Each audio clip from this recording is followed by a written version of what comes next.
We actually, Florida's kind of, well, it's not a second home, but we spent a lot of time here. I actually graduated from Embry-Riddle Aeronautical University over on the other side of the state. And so I spent time there after I was in Vietnam in '68, '69, and then we met in a small Bible school up in northern Indiana, Nancy and I. And then we came down to Florida, and I finished all my civilian flight ratings and my degree and my actually I have my mechanics license also, the federal mechanics license, so I can fix the aircraft. So we spent a lot of time here in Florida before we went with MAF. And we started MAF in 1974, and our first assignment was over in Indonesia. And we had 4 children, 2 girls and 2 boys, and they were raised in Indonesia, and one wasn't even born there. We tried to time it, to come back to the United States to have our children, but sometimes that doesn't work out. So we have one wild man from Borneo that lives with us, or not used to live with us. He's married now. And he actually married a girl from Indonesia. He always said when he was little he was going to marry a girl from Indonesia, and he did. So Nancy arranged that marriage. So I did not. I was arranged marriage. But MAF's been around a long time. In 1945, some ex-Air Force pilots were hearing the complaints of missionaries with transportation and communication. And they said, hey, that's what we do. We fly airplanes. And so way back, we went down to South America, went to Peru and different places, and we started flying down there for mission organizations, and it's just grown and grown and grown. And that was like 66 years ago, or how long we've been around. And we spent most of our time, our training facilities have always been in California. Started in Fullerton, California, and then they moved to Redlands in about '82, Redlands, California, and now we're in Idaho. And actually, we've been flying up there many years. We've been taking our pilots up there to train in the central Idaho, where there's a lot of airstrips that represent the type of airstrips we have overseas. Very short, very narrow, in the mountains, things like that. Great training area. So we've been going up there a long time, and so finally, when California got kind of messed up financially, we decided it was time to leave. And we got out just in time before the big crash happened. And we built beautiful facilities in Napa, Idaho. We're just west of Boise, right on the Napa airport. And so all of our training facilities and everything, all of our families, we moved about 118 families up to Idaho. And all the families that live in Idaho are there to support all the families flying overseas. And everything that you can't do in the middle of the jungle, like banking or insurance, and providing parts for the aircraft. And we do a lot of modifications on our aircraft before we send them overseas. We do that there. And of course, we train all the new missionary pilots coming into MAF. And it's a great place to train. We're very close to the mountains now. It just takes us a few minutes to get out there and do the training we like to do. So Nancy and I spent our first 20-some years in Indonesia. We lived on the islands of Borneo, and then we moved into what used to be called Irian Jaya. It's called Papua now, but it also belonged to Indonesia. You may have heard Papua New Guinea. It's actually the same island. It's kind of divided in half, and the Indonesians are on the one side, and it used to belong to Australia on the other side. Now they're an independent country themselves. But still, that's probably still one of the most primitive places around as far as not having good transportation or communication, and lack of roads and things. So that's probably one of our busiest places still today. South America, we're still in Ecuador, flying in Ecuador. Actually, we're flying all over South America, but it's done by the nationals now. We've been training national pilots for years and years and years, and they are finally taking over the flying. And this country's missions has really changed a lot since we've come in 1974. When I came into missions, I probably 90% of the time I had Western missionaries on board, and about 10% national church people. Now if you go overseas, it's probably about 90% national church leaders and people in the airplanes, and 10% maybe Western missionaries. And there's even not that many Western missionaries. There's quite a few Asian missionaries as you go around. And they've kind of taken over the bulk of some of the mission work overseas. So it's really changed differently. And there's a new code word out you might hear around. It's called missions as business, or business and missions. BAM. Business as BAM.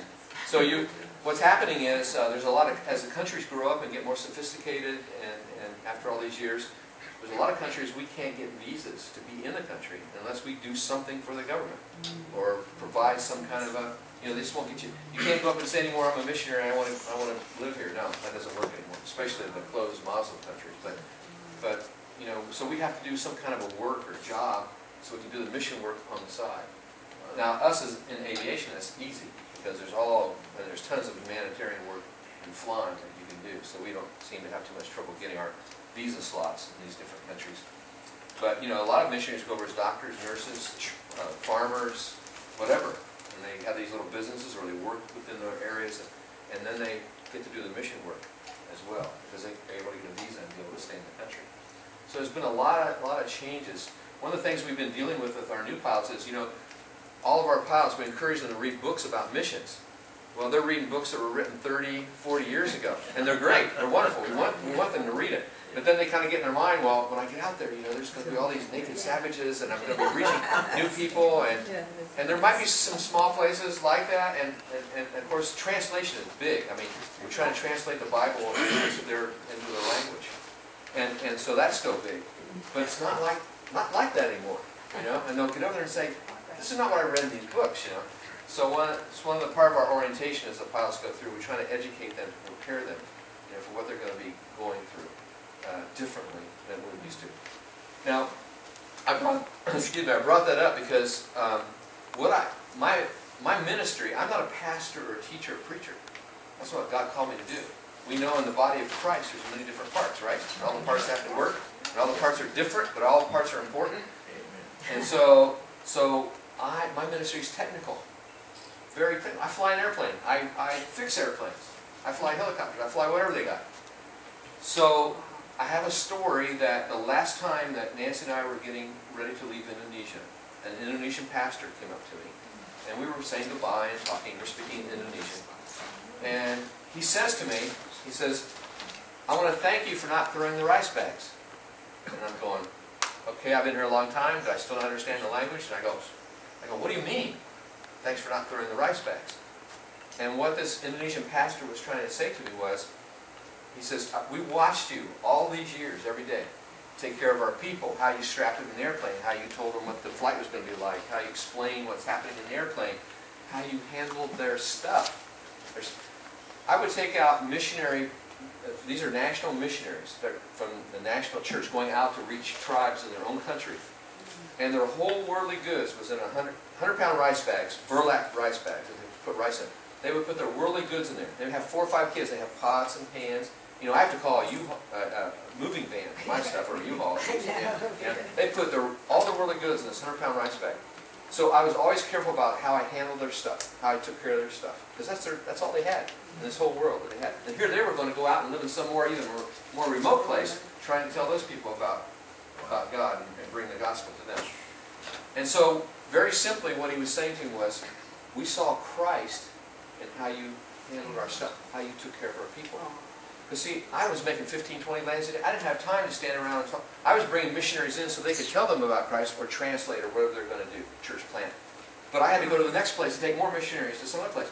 So if I had time, I would, but most of the time I was just in and out of the airplane unloading stuff. It was almost like a truck driver.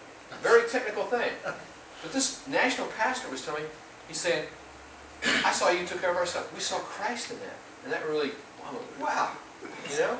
That is amazing. So when I do the training now, back here in the United States, when I train the new missionary pilots, I'll say, okay guys, when you get overseas, be careful how you handle the rice bags. What? You know, and I get to tell that little story. So they understand that, you know, yes, what we do is very technical, but it's a very important ministry because of what we do, and getting the missionaries and the pastors and the national church to where they want to go. But we're actually, you know, when people watch you, how you treat them, what you say to them, how you take care of their stuff, they can see Christ in that. We may not even get to say a word about Jesus to anybody, but they can see Jesus in us. Isn't that the idea, to let Christ live in us, no matter what we do? And so you can have a very technical ministry, is what I tell them, and yet be just like a pastor or teacher. Let Christ live through you, and how you take care of them, what you say to them, what you do. And so that's kind of been my philosophy as a missionary pilot. Yes, I'm very technical. I fly, I do maintenance and all that. But I watch how I talk to people and treat people and take care of their stuff as well, in a Christ-like manner.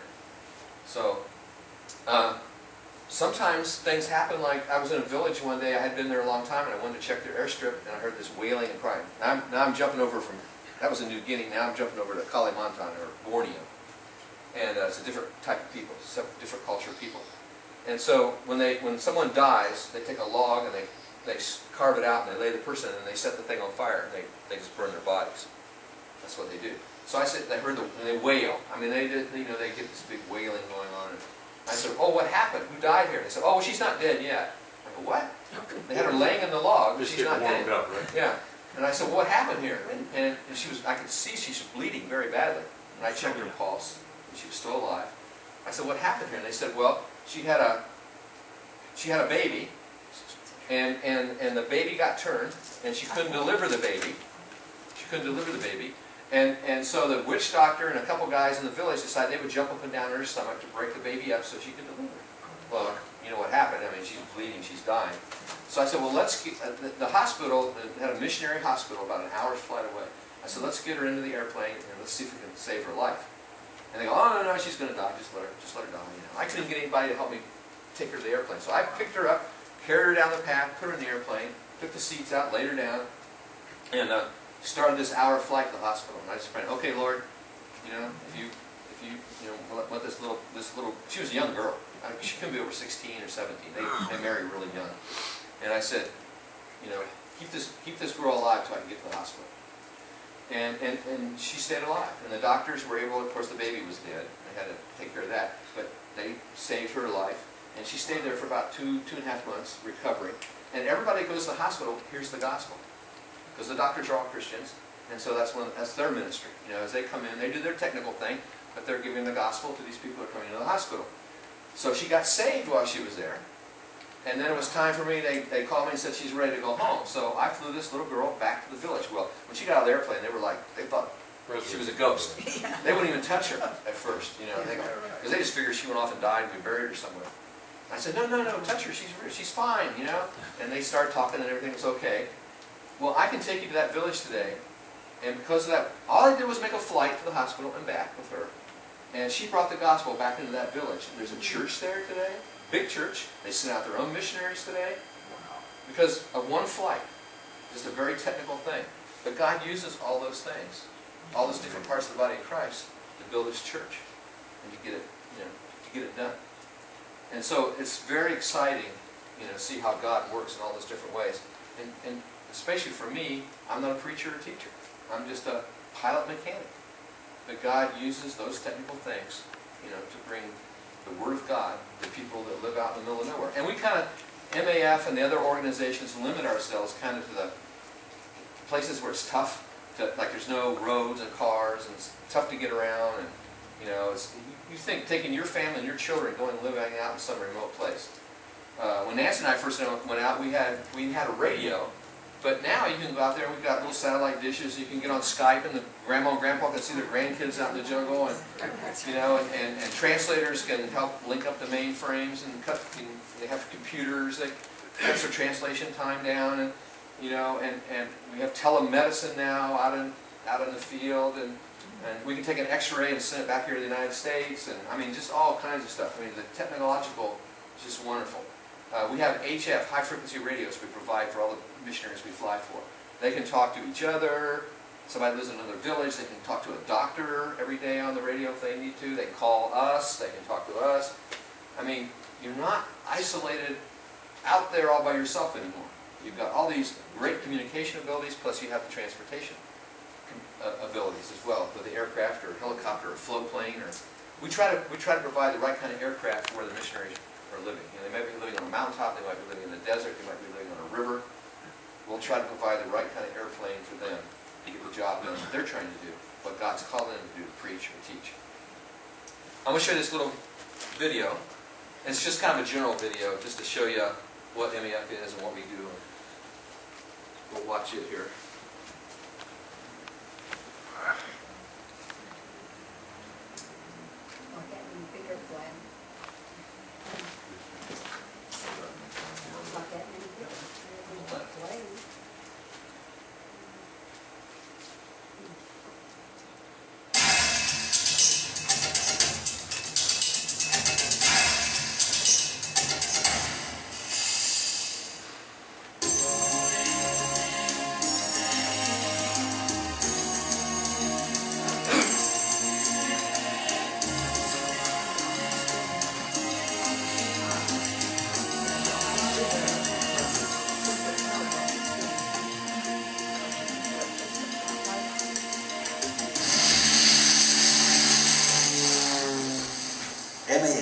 serves in the most isolated places of the world because people are crying out from behind barriers of geography, conflicts and poverty. We're responding to God's call and following His command. I have set you an example that you should do as I have done for you. Now that you know these things, you will be blessed if you do them.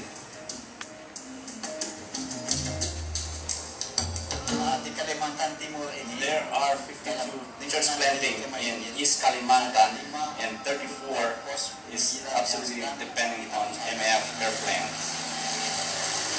We have been here 30 years. We have translated the New Testament, and I'm working on the Old Testament now.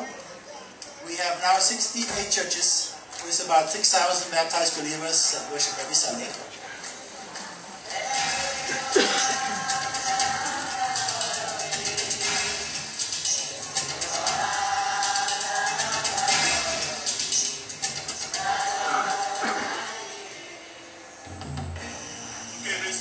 We have a young child with a lot of fever, and we call an ambulance, and we have medical emergency, over. Is go to Quebec, base 1 copy, so you get an emergency, go ahead and work. We get medical supplies about once a month. We didn't have the plague coming in, but there were a lot more suffering here.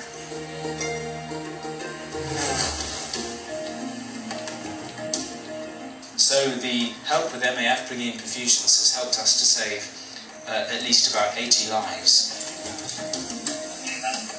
As a holistic ministry, MAF meets the spiritual and human needs of the people we serve. Increasingly, MAF is called to work in unstable and volatile situations. So as an organization, we're becoming more and more agile at delivering services where people need them the most. We found that the average Russian pastor's library was about this size. Over a 2-year period, MAF, working with others, developed a complete library on a CD. This new CD resource has given pastors a library larger than the one behind me.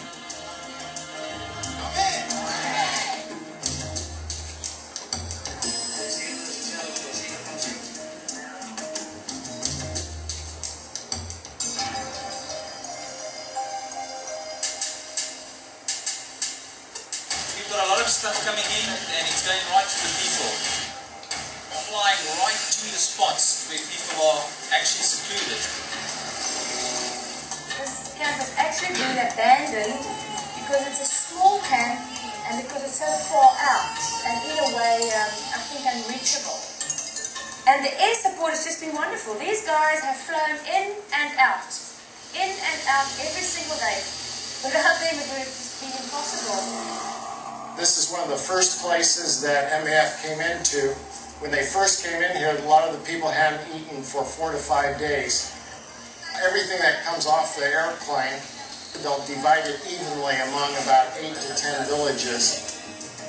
Some MAF missionaries fly and maintain airplanes or specialize in electronic communications. Others provide distance education. And from our US headquarters, another group supports the ministry outreach overseas. These highly skilled teams of dedicated Christians overcome barriers and reach hurting people with the love of Jesus Christ.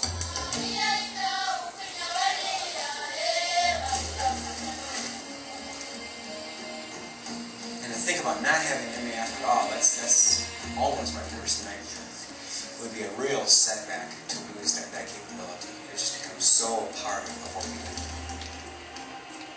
We are people of action, and so much of the time our response literally means the difference between life and death. You can respond with us because we can't do this alone.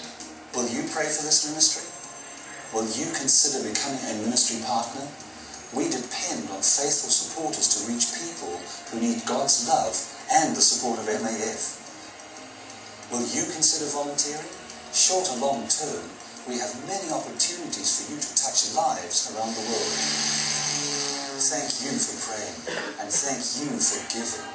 Remote and isolated people need us. Together we can overcome barriers and reach them with love, with hope, and with the good news of Jesus Christ.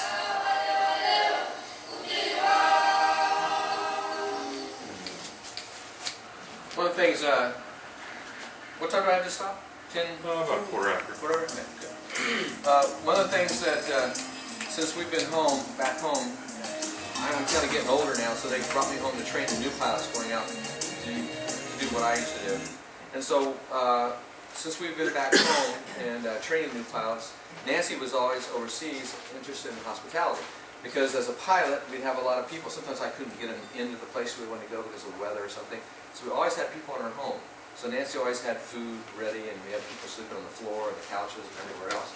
And so one of the ministries she wanted to do when she returned to the United States was in hospitality as well. And so one of the things we've been doing in Idaho is running a guest house.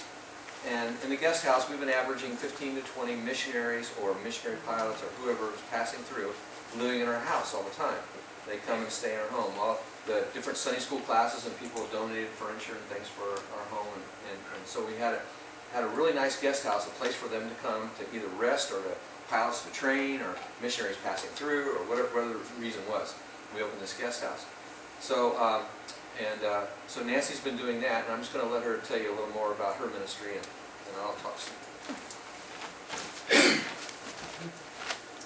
Didn't tell me I got a talk. Yeah, we have a guest house in Nampa, and it's called His Place Missionary Guest House. The reason is because I felt like wherever the house was open, it belongs to the Lord, it's His, so we just call it His Place. And as we move around, our home is His home, so it will always be His place. We've had a wonderful opportunity of having missionaries come from practically all continents, from various countries in Africa, Afghanistan, Pakistan, the South and Latin American areas.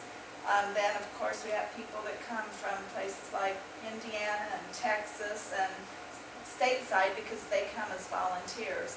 Or sometimes they're new candidates and they're coming to prepare, and they'll stay at our home while they're there doing like flight evaluations or standardization training before they go overseas.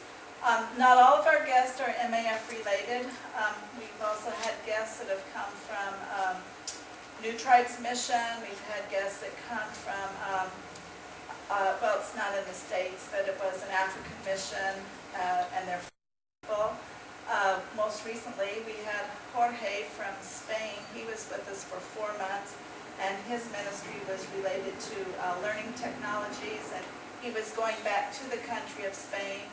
And he's actually from Colombia, a missionary to Spain. He came to the U.S. to train, stayed with us, and going back to put at a Christian university, put their library on digital form. So it's not always aviation related, it's not always MAF related people that come, but we just like to open our home to any of God's servants who have needs and they're in the area, and we can help them out. And that ministry is totally separate from MAF. It's just something that the Lord has spoken to us to do. And but it runs under a whole different mission organization and everything, which I have made myself a member of to kind of keep it separate with John and Aviation and MAF. So that tells a little bit about that. I think you said we have 4 children. Our 2 daughters are the oldest.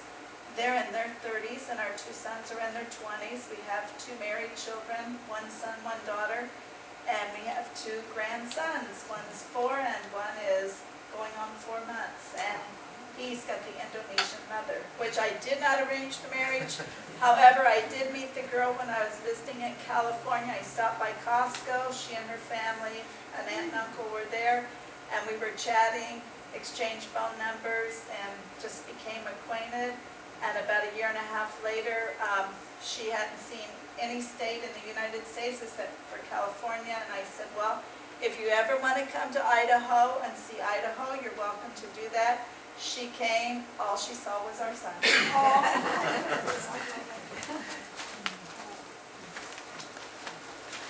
Would you go ahead and show part of one more, please? Thank you. If you saw some of the airstrips, you notice they're grass and dirt, and basically the missionaries go where the people are, so they try to find a place where we can build an airstrip. And then the local people and the missionaries, and we help build those airstrips, and they're all made by hand. And if they have to move trees and rocks, they do it by hand. And so it's a lot of work. And then to maintain them afterwards, you know, they cut the grass with these machetes, they don't have lawnmowers and things. So it's a lot of work to keep the airstrips up for us to be able to land on. And we have some unusual situations sometimes. I was living in the birds, what they call the bird's head.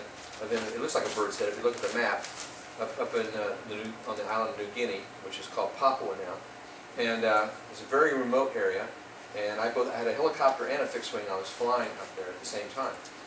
And so they were building, this missionary couple had moved into this, they were kind of out on a ledge, and it was kind of a unique place, and we finally found where we could lay the airstrip out flat enough, and it had a slight slope to it going uphill. And of course it's very hot there, you're right on the equator, and so it's a lot of work. And he was also responsible for other villages as well. Well, what was happening was every time you go to another village, they'd be lazy and they'd lay down, they wouldn't do the work and get it done. And so he came out one morning and said, look, the pilot's going to land here in a few weeks, and I really need you to finish up the little things I've told you about on this airstrip and get it ready for the pilot to land. And he says, but I've got to go preach in another village today. And so this missionary also had a glass eye. He had a fake eye, but it looked like a real eye. And so he popped in front of everybody, he was standing there. He popped out his fake eye and he laid it on a stump. And he said, I'm going to be watching you the whole time I'm gone today, so you better get this work done. That's a true story. They're out there just working away because his little eyeball was there watching them as he went off to preach another village. See, you know, these people are pretty primitive, so you can get away with kind of stuff. So, but there's many different things that happen.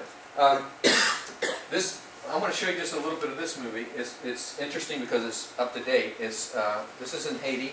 I think you all have been following the Haiti earthquake. You know, one of the things that happened is we're still flying through the tsunami over in Indonesia. That big wave, you know, that hit. What happens is when the news dies down and the money stops coming in, but because we live there, we live with the people, we know the language, the culture, we live with them. So we're still flying for these disasters, even today. And in Haiti, the same thing's happening, you know. We live there, we just keep flying, and we keep trying to help as much as possible. So this kind of shows you what's going on a little bit in Haiti.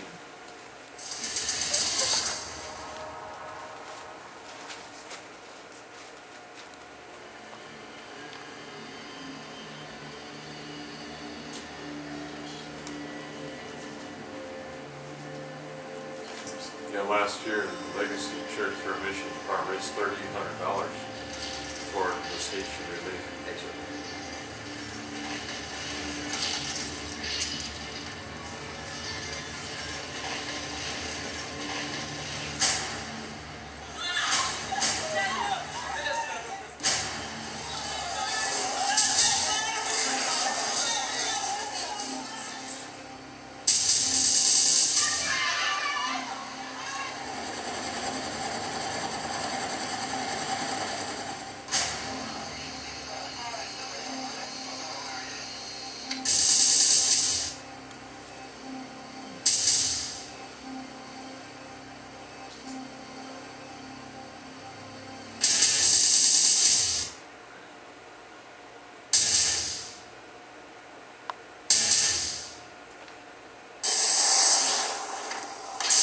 Hungry and we're helping bring in food. I need to get as much of this food out of here as possible.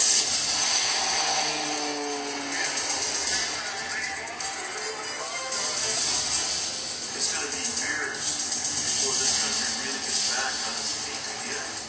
No, it's incredible.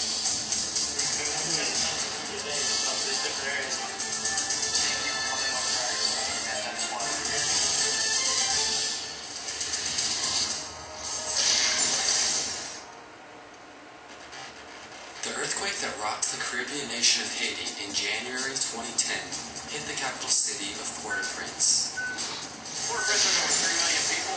You literally heard the cry of millions of people at once.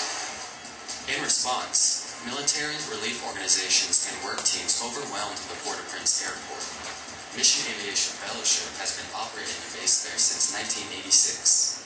MAF was strategically positioned because we knew culture, we were aviators, and we know the language, that we worked with the Air Force in getting supplies in to the smaller general aviation terminal because the main terminal, the big terminal, was totally full.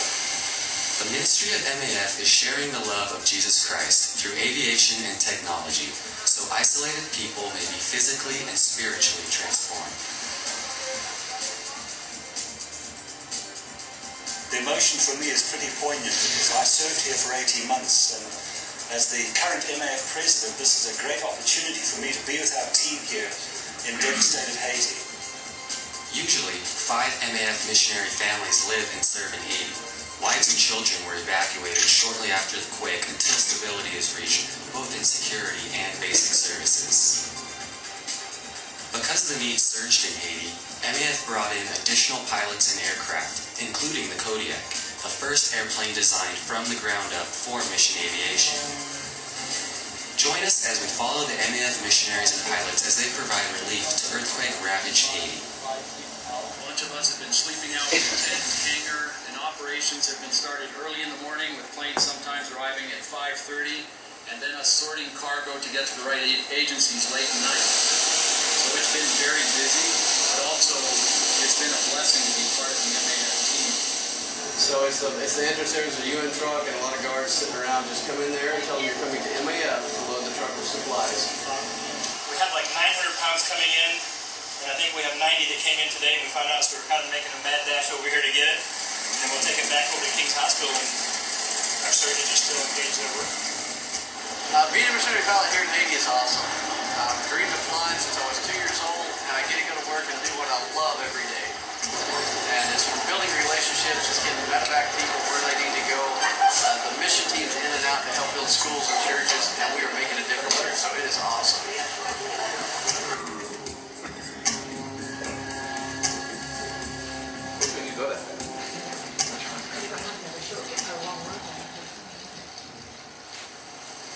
Because of the heavy damage in the capital city, hundreds of thousands of people have returned to the provinces. They are overwhelming the already inadequate food supply. Well, we're taking MAF's new Kodiak from Port-au-Prince, Haiti, into the airstrip of Pignon, which is in the mid-highlands. And we're taking a load of foodstuffs and medicines into the villages there. And this is exactly what MAF is doing to aid the Haitian people. And I haven't been in for 10 years. And so for me, this is an emotional time to fly back into Pignon. We've got to get you guys going quick. Let me find out this truck. Okay.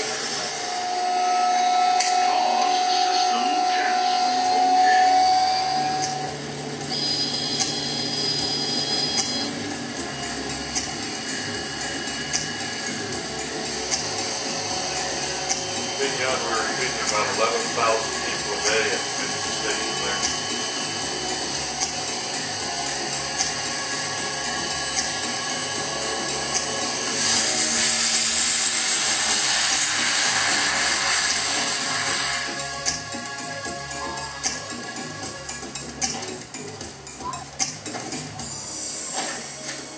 As we look at these boxes being unloaded, we can't begin to imagine the impact it's going to have on the folk here this evening. These are MREs coming from the United States that donated, and MAF has brought them in. Well, yesterday I moved almost 4 tons in this airplane, and I think the other Kodiak moved a similar amount. That's almost 8 tons, close to 16,000 pounds of food we could move yesterday in these 2 airplanes.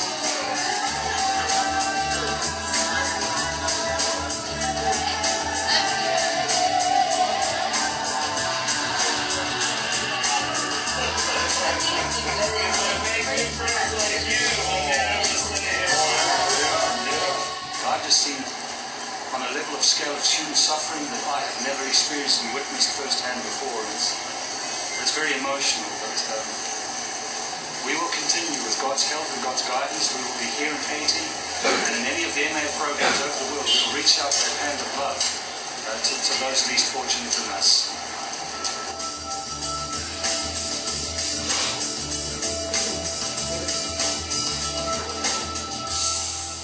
Nice to meet you. Right to the next thing. Coming up, one church in the United States takes action to help in the devastated region. One important thing I want to bring out is, you notice they said we live here, we know the culture, we know the language. One of the hardest things for foreign missionaries to do is how you present Jesus Christ within their language and within their culture. Because they don't do things the way we do it. They don't think through things the way we do it. In the early days when the missionaries went out there, they tried to say, okay, everybody's got to run the church like they do in America. Well, what happened was, as soon as the missionaries left or moved on, they just went through and changed everything around to meet their culture. But the missionaries are smarter now, and they go in there, they learn about their culture and how to present Christ through their culture and their language. To give you an example, we have some people in New Guinea that have never seen bread. Bread for us is a staple. We know what bread is. We smell it, we taste it, we know what bread is. We all have bread. But they've never had bread. They don't even have a word for bread. But they eat sweet potatoes 3 times a day. So when they translated the Bible, and it came to the part of Jesus as the bread of life, they thought, we can't use bread because they won't understand what that passage means. But they eat sweet potatoes, that's their staple. So now their Bible reads, Jesus is the sweet potato of life. And they understand that like we understand what it means when they say Jesus is the bread of life. So all those little details, all those little things have to be taken into consideration. We have some churches where it's very offensive to look at the back of someone's head, like if I'm talking to you, and you're watching me, and the lady behind you is looking at the back of your head, you're a very offensive person, because she has to look at the back of your head. And so, if you were giving a sermon, she'd be upset the whole time, wouldn't pay attention to what you're saying, but she'd just be offended, because so they don't sit in pews, they sit in circles. So no one's looking at the back of the person's head. Just stuff like that, you know, very simple church functions and things. But you know, the Holy Spirit works just as well in a foreign culture as it does in our culture. And it works through their culture just as well as it does ours. You just do it in a different way. You'll find some churches that don't sing the old hymns like we love our hymns, but they may chant or they may do other things. But those things are within their culture, and it's how God works through their lives, and it works just as well as it does ours. So it's a very difficult task to move into a foreign culture. You just can't plop in there and say, you know, I always get frustrated with the U.S. government when they go into foreign countries because they never seem to learn about their culture. They just kind of plop in and say, okay, everybody's going to have a democracy now, everybody's going to do this, you know. And some of those cultures have been way longer than our cultures, and you know, they just got to think about how these people think, how they perceive things like that. They have to take into consideration. And so hopefully MAF is doing the same thing as we go in and we prepare our nationals to take over the flying and do the tactical work that we do around the world. Yes? You used the term MRE. What is that? Oh, it's a military meal. It's a ready-to-eat meal. Yeah. It's really pretty cool. Except it's so full of preservatives that they won't have to embalm you when you die. You eat enough of them. But actually, they're better than what I used to eat when I was in Vietnam. We used to have canned stuff in little boxes. They were just coming out with that stuff when I was eating it. So, but I've eaten it lots of times, but I wouldn't want to eat it for a real long time. But it's good survival food. Yes? Couple of questions here. Do you find, number one, that aircraft are more proficient now? Because I've seen new aircraft come out that for short takeoff and landings that are really something. That's a good question. Do you think they're more proficient now than they were? Yes. Actually, the Kodiak that you saw up there, it actually has a jet engine in it with a prop. And one of the reasons for that was on the bottom of it. I'm sorry? That jet engine was on the bottom? No, that's the pod. There's actually an empty pod with a little cargo on the bottom. All right. And it's a jet engine up in front, and the jet engine has a prop on it, a hook to it. And because a lot of countries today, the gas that we use in piston engine airplanes is very expensive, up $17, $18 a gallon. But we can get jet fuel a lot cheaper. And so we've made a decision, MAF's made a decision to do away with all of our piston airplanes and go to all turbines or jet aircraft. Wow. Turboprops. Turboprops, yeah. Turboprops. So it's the airplane, the Kodiak, was actually designed for missions. They're selling it to the general public with the hope that as a ministry they can help all of the mission organizations do aircraft to provide this kind of aircraft. Because landing that airplane is like landing a couple Cessnas at one time. You can carry more because it has more horsepower, but yet the wing on it was specially designed to land on short fields and take off on short fields. Right. One of the things we told them was when they designed it, we can't go around and change all of our airstrips all over the world to make for a big airplane. And there are airplanes that are close to it. I don't know if you know the Caravan, like Federal Express flies. We have a lot of those. They're great airplanes, but their wingspan's too long. Some of the places they're too big. So this Kodiak was designed for missions to go into real short strips. And one of the reasons, the airstrips are so short, one of the reasons we have a special wing on it because the slower we land, the less runway it takes to get stopped. And our airstrips are very short. So we have to land very slowly, but we have to carry a big, heavy load. So we have to have a lot of horsepower to maintain a nice, stable aircraft when we're coming in, but yet carry a big load and then land on a dime and get stopped. All those things have to come into play. And you don't have much room to move left or right of the runway You know, out here you land on these big 10,000-foot runways, and you can be way over here and land on this side of the runway. It's no big deal. But over there, there's trees, there's rocks, there's hills, all kinds of stuff. Yes. I noticed that one landing into Pinon, it looked like he was maybe just a few feet above the ground, because he just finished the turn and touched down. Yeah, there's obstacles, there's all kinds of things that we have to deal with. Yes. The growth pattern in relation to these foreign countries and things and so on, of course, a lot different in America. Is it mediocre now, or is it, do you think it's more rapid now? We're looking at, say, the past 20 years. More rapid now than it was, say, 20 years ago? You talking about the growth of the church? Mediocre or what? Church growth as such. I mean, MEF is planning churches, other groups are planning churches and so on.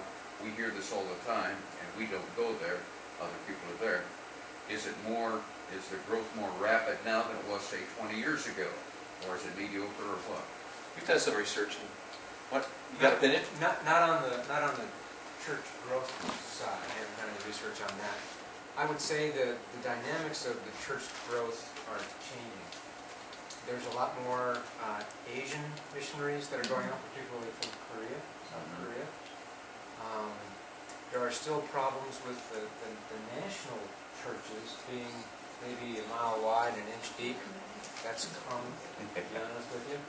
But the nationals, the trend in missions now is for the nationals to be doing the mission work, because they know the culture, they know the language, they know how to get around, and they can do it for a whole lot less than a white-faced can. And so we are seeing tremendous internal missions and evangelism. So you're anticipating a lot more growth, more rapidly even, because of the internationals? More of the work is being transferred from the white-faced expatriates to darker-faced nationals. Yeah. It's more of a transferring of skills. Like John mentioned that in Ecuador, flying is being done not by white MAF guys, but by Ecuadorians. Same thing in Brazil as well. Right. So we're seeing more and more of that in missions in general. But it takes time. But who could better witness to an Ecuadorian than another Ecuadorian? Right. Than me. That's right. Right. So you can't really anticipate that balance of growth 20 years ago as opposed to now. You just know that it's more so. There are people that would know that. Yeah. I don't have a specific word. Why Idaho?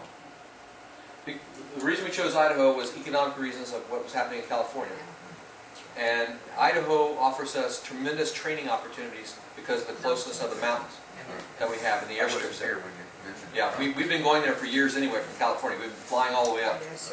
Now we're right there. And they fly all but 2 days, so they fly about what, 2 days you can't fly, but the other 360 degrees fly with Idaho. In our fellowship, we have an organization called the Christian Amateur Radio Fellowship. Does MAF have interfacing with amateur radio? For years we did, but now because of the sophistication of satellite dishes, little satellite dishes, we don't need that anymore. The missionaries themselves can pick up their own mic and talk directly to the United States. Is that right? Yeah, we don't. That technology is kind of gone. We did use it all the time. That was our only. But nowadays, with all the sophisticated, you can get on Skype and talk to your parents at home. Right. From the middle of the jungle, from sitting in the village. Are there a lot more pilots needed? Yeah, it's amazing. I get that question all the time. Is mission aviation dying off? No, it's quite the opposite. We try to recruit, we'd like to recruit 20 pilots a year in mission aviation fellowship, and we're averaging about 10, maybe 11. And JAR's the same. So the need for more pilots, and mechanics are really hard to get. Mechanics. Oh my gosh, we love mechanics. We can't get enough mechanics. So that's why most of our pilots are mechanics as well. We like them to be pilots and mechanics. But we just need straight mechanics to concentrate on just mechanics. We can't get enough of them. But you figure, you're talking 6 years of higher education, the time you get your ratings, your Bible, your college, some of these kids are coming out of school with $180,000 worth of debt, and the mission organizations can't take on the debt, and so they got to go out and get jobs or do something so they pay off the debt. And then what happens in the mission field? It's quieter and quieter. The gap gets wider. They get married, they have children, they buy a house, whatever goes on. So we're looking for inventive ways to get them to the mission field quicker and faster. And one of the things we're doing is with a debt forgiveness program. And there's only, Christian Heritage College right now is the only one that has that. If you San Diego Christian. and Moody's, yeah, Moody's coming right. And they, what you do is if you're assigned to a mission organization, they'll pay for your flight training through a fund, the debt forgiveness program. That helps them get to the mission field faster. I can raise money for a $1.5 million airplane faster than I can get money to help these guys get educated. It's just, yes. That same concept of using the nationals, that's been something Richard and I have done with our ministry in Jamaica the last 16 years, is that we go down several times a year, facilitate, train them, bring them materials, bring supplies, but we're here supporting ourselves rather than draining the organization to support us. Well, it costs us a lot more money. We can give scholarships and give young men money to come to school. Preachers have a part, nationals, but it's building Jamaican churches for the Jamaican people. We're training leadership and letting them do the work. And we told them right up front, we're not going to try to make these American churches. This is Jamaican churches, Jamaican culture. You worship and lead your people. We'll just bring you the materials. And it has worked wonderful because the churches grow that way. Because if you did it, and didn't do it that way, they just, when you leave, they just turn all the way around. We would not reach near the number of people that they do, but yet we give them the materials and then let them do the work. Exactly. It works out best. Well, my time's up. I'm actually over time. But thank you very much. You guys have great questions. Thank you.